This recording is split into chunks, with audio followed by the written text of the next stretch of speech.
Hello dear students, welcome to physic education. I hope कि आप लोग अच्छे हों। मेरा वीडियो नहीं आ रहा था due to my health issue. इस वीडियो सेशन में हम लोग बात करने वाले हैं एडोडोब कहीं प्रॉब्लम से, जो कि प्रॉब्लम नंबर है 1.333। कहता है क्वेश्चन कि अ fluid with viscosity Etah fills the space between two long coaxial cylinder of radii R1 and R2। यानी यहां पे हमारे पास कोएक्सियल सिलेंडर है। कोएक्सियल कहने का मतलब दोनों का एक्सिस सेम होना, और इन दोनों के बीच में कोई फ्लूइड फिल है। मान लीजिए ये हमारा कोई फ्लूइड है, दिस वन इज फ्लूइड।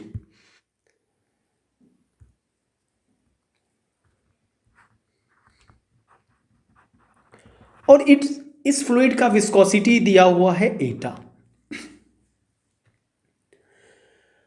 अगर हम रेडियस की बात करें तो two long coaxial cylinders of radii R1 and R2 with R1 less than R2।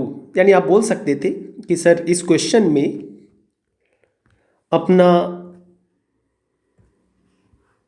Inner radius जो दिया हुआ है सिलेंडर का, जो इनर सिलेंडर है उसका रेडियस आप बोल सकते थे कि date is given as R1, और अपना बाहर वाला जो सिलेंडर है उसका रेडियस दिया हुआ है R2।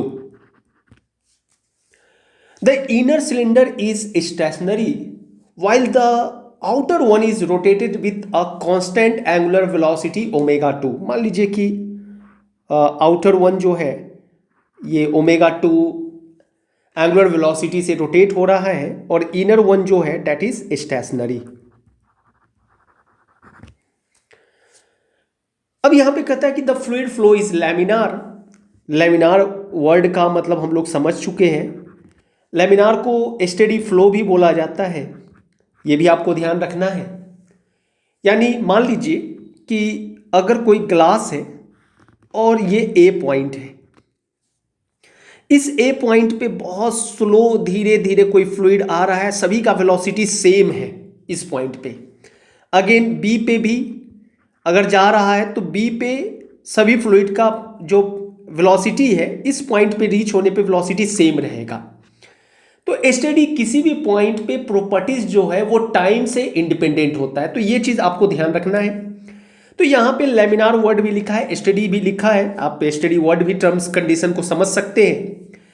Taking into account that the friction force acting on a unit area of cylindrical surface of radius r is defined by the formula sigma is equal to eta r dou omega by dou r। अब ये term आपके लिए थोड़ा नया है, लेकिन ऐसा नहीं है कि कॉन्सेप्ट नया है, कॉन्सेप्ट एज पर आपके सिलेबस ही है। डो ये एक्चुअली साइन होता है पार्शियल डिफरेंशियल का, जो कि हायर आप एडुकेशन में जाएंगे इंजीनियरिंग में तो वहाँ पे आपको पढ़ने को मिलता है। तो पार्शियल डिफरेंशियल का मतलब होता है कि जब एक से ज़्यादा वेरिएबल हो, एक से ज़्यादा, जनरली आप क्या पढ़े हैं डिफरेंशिएशन में कि y is function of x, लेकिन मान लीजिए कि y फंक्शन हो x और z का, तो उस सिचुएशन में हम पार्शियल डिफरेंशियल यूज करते हैं। लेकिन आप इसको डो को डी भी लिख सकते हैं तो कोई दिक्कत नहीं है। यानी आप यहाँ पे मान लीजिए कि ओमेगा जो है ये ओनली डिपेंड कर रहा है आर पे, अब डी आर भी लिख सकते हैं। हम यहाँ पे इस क्वेश्चन में लिख दे रहे हैं आपके कन्वीनियंस के लिए, ज़्यादा कंफ्यूज होने की जरूरत नहीं है। पार्शियल डिफरेंशियल का मतलब होता है एक से ज़्यादा वेरिएबल, जो कि आपको हायर एजुकेशन में देखने को मिलेगा। अब यहाँ पे अगर हम बात करें सबसे पहला, तो एक सवाल ये उठता है कि sir sigma is equal to eta R D omega by D R, ये आया कैसे? ये तो क्वेश्चन में दे चुका है। अगर आप देखें तो यहाँ लिखा है कि taken into account that friction force acting on a unit area of cylindrical surface of radius r is defined by the formula sigma is equal to eta r d omega by D R. मान लीजिए यहाँ पे थोड़ा सा मान लीजिए कि ये कोई हमारा एनी रेडियस, अगर हम r पे बात कर रहे हैं, ये हमारा कोई r रेडियस है, स्मॉल r। तो यहां पे फ्रिक्शन फोर्स जो पर यूनिट एरिया लग रहा है, यानी अगर मान लीजिए कि लेंथ ऑफ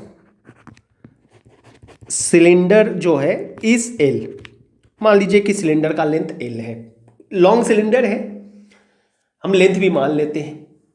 अब अगर आपसे कोई पूछे कि सिलेंडर का सरफेस एरिया क्या होगा अगर रेडियस r पे, स्मॉल r रेडियस पे, तो आप बोल सकते थे, मैथमेटिक्स से जानते हैं कि सिलेंडर का सरफेस एरिया होता है 2 पाई r इंटू l। तो यहां पे friction force per unit area जो है वो दिया हुआ है equal to eta r d omega by D R. तो हमारा सवाल ये था कि आखिर ये आया कैसे।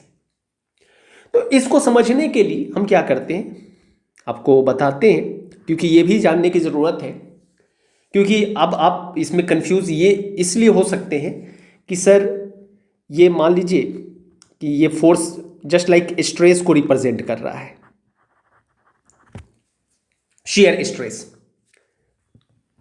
स्ट्रेस यानी फोर्स पर यूनिट एरिया, क्योंकि एज पर क्वेश्चन यहाँ पे सिग्मा जो है वो friction force per unit area है। आप देख सकते हैं friction force acting on a unit area of cylindrical surface. तो ये आप बोल सकते थे कि this one is shear stress. लेकिन आप फ्रिक्शन में जब विस्कोसिटी का कॉन्सेप्ट पढ़े हैं तो वहाँ पे तो आप पढ़े कि अगर वहाँ के सिंबल पे हम बात करें तो आपको समझाने के लिए कि sir shear stress is directly proportional to rate of deformation, या इसी को हम लोग प्रूफ किए थे, क्योंकि एनसीईआरटी के बुक में ये दिया हुआ है, मतलब आप इसको इग्नोर नहीं कर सकते हैं वहाँ पे। इसलिए हम अपने विस्कोसिटी टॉपिक में इसको प्रूफ करके दिखाए हैं, क्योंकि वो आपके एनसीईआरटी के बुक में दिया हुआ है। सो रेट ऑफ डिफॉर्मेशन जो है that will be velocity gradient, ये इक्वल हो जाता है डी थीटा बाई। लेकिन यहाँ तो वेलोसिटी ग्रेडियंट है नहीं, यहाँ D omega by D R है और आर बाहर भी है एक रेडियस। तो आप इसको समझ देखिए, इसको हायर एजुकेशन में अगर समझा जाए तो वहाँ पे नेवियर स्टोक्स इक्वेशन होता है जो कि हायर लेवल पे बात होता है, जो कि आपको ज़रूरत बिल्कुल भी नहीं है। हम यहाँ पे रिलेटिव वेलोसिटी के टर्म में बात करते हैं ताकि आपको इजीली समझ में आए। आप जनरली जानते हैं कि रिलेटिव वेलोसिटी मतलब एक के रिस्पेक्ट में दूसरे का वेलोसिटी। जैसे कि अगर मान लीजिए यहाँ पे हम एक एलिमेंट कंसीडर कर रहे हैं,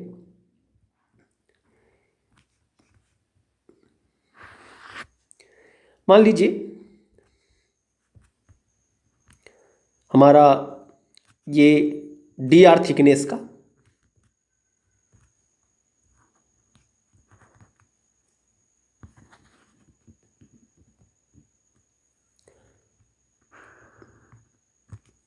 ये थिकनेस जो है डेट इज डी आर मान लीजिए। अब यहां पे ये स्मॉल आर है। अब इसका अगर हम देखें तो बोल सकते थे कि सर मान लीजिए कि इसका एंगुलर वेलोसिटी ओमेगा है, तो आर ओमेगा से ये घूम रहा है फ्लूइड का लेयर, क्योंकि ये स्मॉल आर जो है वो फ्लूइड का पार्ट है, बीच में कहीं है। अंदर का सिलेंडर स्टेशनरी है, बाहर का रोटेटिंग है, लेकिन हम लोग मान के चल रहे हैं कि अंदर में कहीं पे भी है तो रोटेटिंग होगा। अब बोल सकते थे कि सर इस अगर यहां पे देखा जाए ऊपर वाले का, तो आप बोल सकते थे कि सर ये रेडियस तो हो जाएगा R plus D are, R plus D R into omega plus D omega. यानी यहां पे आप बोल सकते थे कि सर अगर ये ए पॉइंट है और ये बी पॉइंट है, तो ए का जो वेलोसिटी है that is r omega, velocity of ए।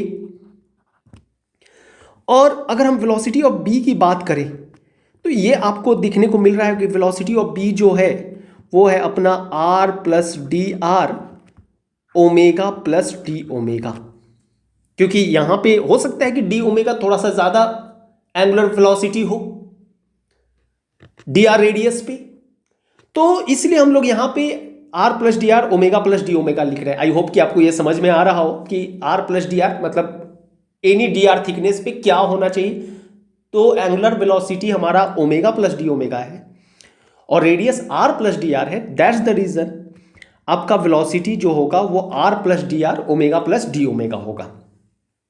अगर हम इसको थोड़ा सिंप्लीफाई करें तो बोल सकते थे कि sir R plus D R omega plus D omega is equal to R omega plus R D omega plus omega D R plus D R D omega. अब यहां पे डी आर डी ओमेगा ये बहुत, D R तो already बहुत छोटा है और छोटा को छोटा से मल्टीप्लाई करना है तो आपको पता है कि और ही छोटा हो जाएगा, तो आप इसको नेग्लेक्ट कर सकते थे। अब रिलेटिव वेलोसिटी जो है जनरली आप पढ़े हैं कि velocity A with respect to B, यानी कोई बी के फ्रेम में वेलोसिटी ए का जो रिलेशन होता है वो भी ए माइनस भी बी होता है, ये हम लोग पढ़े हैं। लेकिन यहां पे आपको कॉन्सेप्ट क्या है कि ये रोटेशनल का पार्ट है, तो यहां पे आपको बोल सकते थे कि सर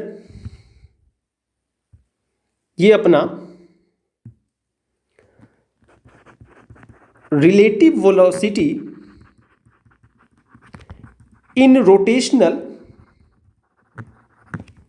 फ्रेम अगर हम बात करें तो जैसे कि मान लीजिए कि यहां पे मान लीजिए कि ये बी है, सॉरी ये अपना ए था, ऑलरेडी यहां पे हम लोग ड्रॉ किए हुए हैं, तो ये ए है और ये बी है, तो ए के रिस्पेक्ट में बी का वेलोसिटी रिलेटिव वेलोसिटी तो लिखा जा सकता था कि सर ये अपना बी है, बी बी ए, यानी velocity of B with respect to A is equal to velocity of B minus velocity of A minus omega, ये एंगुलर वेलोसिटी है क्रॉस पोजीशन वेक्टर, ये हम यहां पे लिख सकते थे बी ए, यानी बी और ए के बीच जो बी का पोजीशन है ए के रिस्पेक्ट में।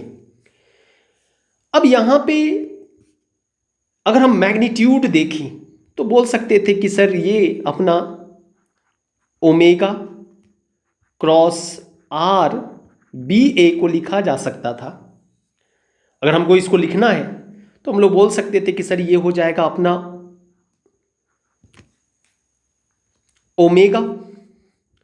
ओमेगा और पोजीशन वेक्टर की अगर हम बात करें तो बोल सकते थे कि सर ये अपना हो जाएगा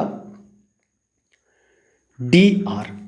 मैग्नीट्यूड में अगर हम बात करें साइन थीटा, यानी यहां पे ओमेगा और आर अगर हम देखें तो यहां पे हम लोग मैग्नीट्यूड ले रहे हैं और 90 डिग्री मान के चल रहे हैं, तो ये अपना हो जाएगा ये वेलोसिटी ऑफ बी क्या है, तो ऑलरेडी अपने पास ये वैल्यू है, so r omega plus R D omega plus omega D r और माइनस भी ए, यहां पे वेलोसिटी जो था वो था हमारा आर ओमेगा और माइनस इसका मैग्नीट्यूड है ओमेगा डी आर। सो बोल सकते थे कि सर ये आर ओमेगा कैंसिल हो जाएगा, ओमेगा डी आर भी कैंसिल हो जाएगा, यानी रिलेटिव वेलोसिटी मिला अपने को आर डी ओमेगा, ये यहां पे आपको ध्यान रखना है आर डी ओमेगा। यानी अब आप बोल सकते थे कि सर अगर मान लीजिए कि ये ए था और ये बी था और ये इसका वेलोसिटी बी ए है रिलेटिव वेलोसिटी, और ये रिलेटिव वेलोसिटी जो आया अपने को वो आया आर डी ओमेगा। सो आर डी ओमेगा मान लीजिए कि इस ए के रेस्पेक्ट में डी थीटा एंगल बना रहा है, और यहाँ पे यहाँ से यहाँ आने में अगर डिस्टेंस कोई पूछे, मान लीजिए कि इस डिस्टेंस को हम बी डैश मान लें, तो बी से बी डैश आने में अगर कोई डिस्टेंस पूछे तो वेलोसिटी हमको पता है आर डी ओमेगा। मान लीजिए कि टाइम आपको डी टी लगा, तो हम लोग को पता है कि जो वेलोसिटी है चाहे स्पीड है वो velocity is displacement by time. So displacement by time अगर है तो डिस्प्लेसमेंट अगर कोई पूछे कि कितना हुआ, तो आप बोल सकते थे कि velocity into time. So that's the reason हम लोग यहां पे लिख रहे हैं कि यहां से यहां आने में R D omega d t ये डिस्टेंस ट्रेवल किया और एंगल बना दिया डी थीटा। अब यहां पे अगर आपसे कोई पूछे कि tan डी थीटा क्या हो सकता था, तो tan डी थीटा ऑलरेडी, अगर D theta is very small, तो आपको पता है कि ऑलरेडी हम लोग डिस्कशन कर चुके हैं कि अगर थीटा बहुत स्मॉल हो तो आप tan डी थीटा को डायरेक्टली डी थीटा भी लिखा जा सकता है, और ये हो जाएगा tan थीटा का फॉर्मूला जो होता है वो होता है आपका, यहाँ पे बोल सकते थे कि सर ये हो जाएगा r D omega d t, ये हमारा बी बी डैश डिस्टेंस है, और by A B that is d r, हम यहाँ पे आपको लिख भी दे रहे हैं, this one is B dash B by B A. अब यहाँ से आप बोल सकते थे कि sir d theta by d t जो है वो हो जाएगा अपना r D omega by D r. That's the reason अगर tau directly proportional to d theta by d t है तो टाउ इज इक्वल टू यहाँ पे एक कांस्टेंट जिसको आप विस्कोसिटी बोलते हैं R D omega by D R, ऐसा लिखा जा सकता है। अब इस क्वेश्चन में टाउ को डिनोट किया है सिग्मा से, तो आप इसी रिलेशन को लिख सकते थे कि sigma is equal to eta R D omega by D R. तो आई होप ये कॉन्सेप्ट आपका क्लियर हो गया होगा, यहाँ तक कोई दिक्कत नहीं आया होगा। यानी ऐसा ज़रूरी नहीं है कि मतलब d theta by d t जो है हम लोग जो पढ़े थे d u by d y, वो यहाँ पे R D omega by D R भी हो सकता है in case of coaxial cylinder हो और रोटेशन अगर हो, क्योंकि यहाँ पे रिलेटिव वेलोसिटी आपका डिफरेंट होता है। तो ये कॉन्सेप्ट इसमें यूज़ किया गया है। तो पहला सवाल आपका सॉल्व हो चुका है कि ये आया कैसे, लेकिन क्वेश्चन तो ये था नहीं, क्वेश्चन कुछ और है। क्वेश्चन हम लोग बात करते हैं। क्वेश्चन कहता है कि सर यहाँ पे the angular velocity of the rotating fluid as a function of radius R we have to determine, first part of the question. तो इस पार्ट को सॉल्व करते हैं।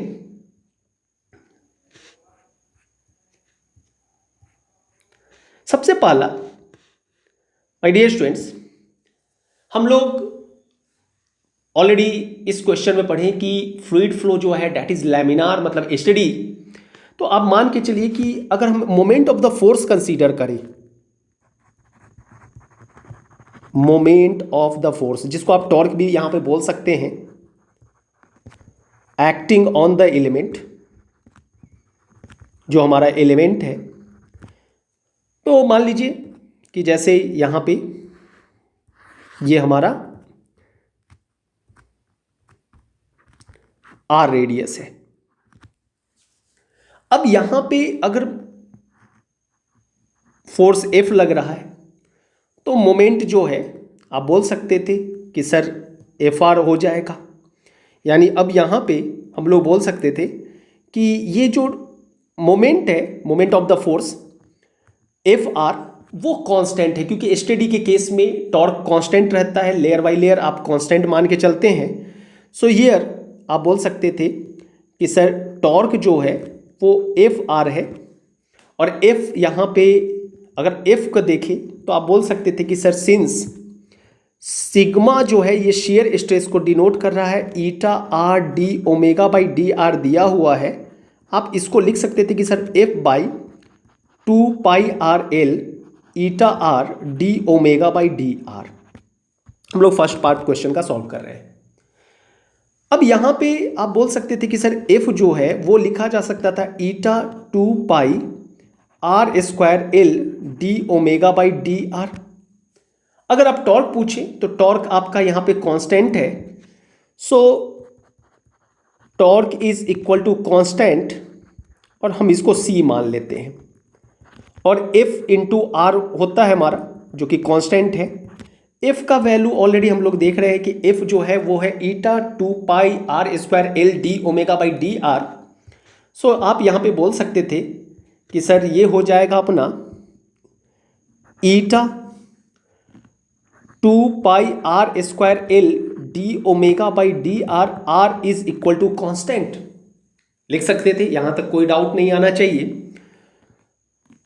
ये हमेशा ध्यान रखना है कि स्टेडी स्टेट के केस में हमारा ये कांस्टेंट होता है। अगर आपका रोटेटिंग पढ़ रहे हैं तो स्टेडी स्टेट है, तो आपका एंगुलर यहाँ पे जो टॉर्क होगा वो कांस्टेंट रहेगा। तो अब आप यहाँ पे बोल सकते थे कि सर ये हो जाएगा अपना eta 2 pi L R cube d omega by D R is equal to C, constant. आप इसी को लिख सकते थे कि sir eta 2 pi L d omega C d R by R cube, ऐसा भी लिख सकते हैं। लेकिन आपको भी पता है कि जब आप जेई का एडवांस लेवल का एग्जाम देते, क्योंकि इस टाइप के क्वेश्चन एडवांस लेवल ही बोला जा सकता है, आपके कॉन्सेप्ट को डेवलप करने के लिए इस टाइप के क्वेश्चन को डिस्कशन किया जाता है, और ये हमारे सिलेबस का पार्ट है, इसलिए हम लोग डिस्कशन कर रहे हैं। तो इसमें आपको इंटीग्रेशन तो नेसेसरी है, आपको छोटा सा एलिमेंट लेते हैं उस पर आप इंटीग्रेशन डिफरेंशिएशन लगाते हैं। तो अब आपको यहाँ पे भी कुछ ऐसा ही करना है। मान लीजिए अब यहाँ पे बोल सकते थे कि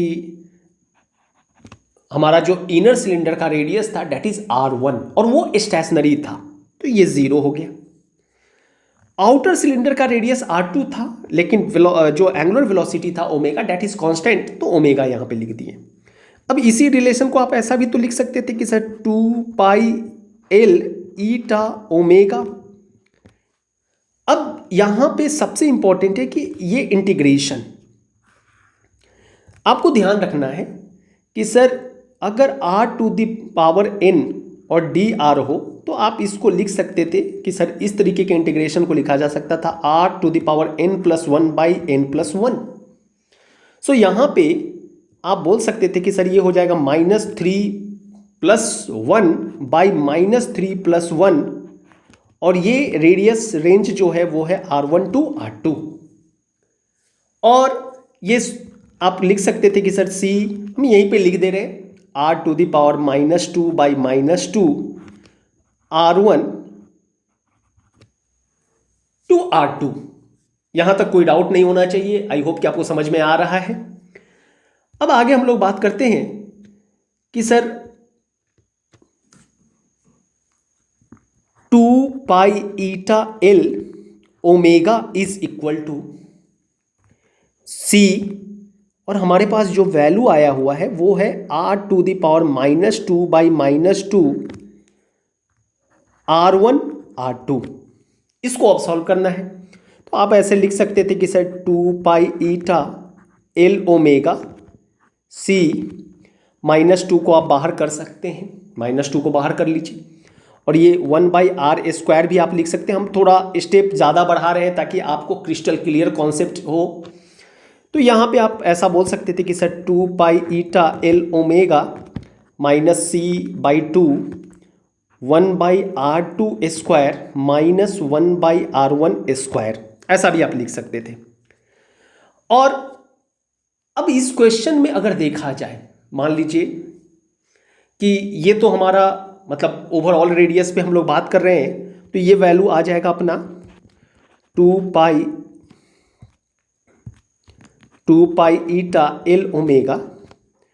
अगर माइनस अंदर कर दें तो आप लिख सकते थे कि सर ये हो जाएगा C by 2 1 by R1 square minus 1 by R2 square. ये हमारा एक रिलेशन आ गया।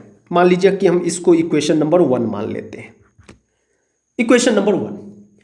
अब यहां पे माय डियर स्टूडेंट्स, क्योंकि C कांस्टेंट है और हम लोगों को अगर हम थोड़ा सा फिर से क्वेश्चन को आपको दिखा दें तो आप यहां पे देख सकते हैं कि क्वेश्चन में कह रहा है कि आपको एंगुलर वेलोसिटी निकालना है as a function of r। तो इसके लिए हम लोग क्या करते हैं कि सर यहाँ पे मान लीजिए कि at any radius small R जो हम कंसीडर कर रहे थे, वहाँ पे वेलोसिटी जो है, एंगुलर वेलोसिटी, वो है ओमेगा। ओमेगा ये भी फंक्शन ओमेगा जो है वो मान लीजिए कि ओमेगा फंक्शन है आर का, आप ऐसा भी बोल सकते थे। तो इसलिए आप इसको ओमेगा आर लिख सकते हैं। और यहाँ पे थोड़ा सा हम मॉडिफाई करेंगे, क्योंकि शायद, एक मिनट, अगर हम क्वेश्चन को देखें तो हमारा बाहर का जो एंगुलर वेलोसिटी है वो ओमेगा 2 दिया हुआ है, ओमेगा 2। तो इसलिए थोड़ा सा यहाँ पे माय डियर स्टूडेंट्स ये जो वैल्यू होगा डेट विल बी, ये हो जाएगा ओमेगा 2। ये थोड़ा सा हम यहाँ पे एडिट कर दिए, क्योंकि यहाँ पे ये आउटर रेडियस पे अपना दिया हुआ है ओमेगा 2, इसलिए आपको यहाँ ओमेगा 2 लिखना है, क्योंकि हम लोग R1 R2 रेडियस लिए हैं तो ओमेगा 2 दिया हुआ है क्वेश्चन में। अब अगर मान लीजिए कि स्मॉल आर पे ओमेगा है, तो आप इसी सेम रिलेशन को इंटीग्रेशन करने की जरूरत नहीं है, आप डायरेक्टली इसी के पॉइंट ऑफ व्यू से आप लिख सकते थे कि 2 पाई ईटा एल, ओमेगा 2 की जगह ओमेगा लिख दीजिए, c/2, ये 1/r1 square minus 1/r small R square. अब यहां से आप डिवाइड कर सकते थे, तो अब क्या कीजिए कि सर डिवाइड कर देते हैं equation 2 divided by 1, equation 2 divided by 1। तो अब यहाँ पे जैसे ही आप डिवाइड करिएगा तो आपके पास जो रिजल्ट मिलेगा वो हो जाएगा ओमेगा 2, यहाँ पे आप लिख सकते थे 2 pi eta L, omega 2, sorry omega ऊपर ओमेगा होना चाहिए, हम यहाँ पे क्योंकि इक्वेशन 2 को डिवाइड किए तो 2 pi l eta, 2 pi eta L omega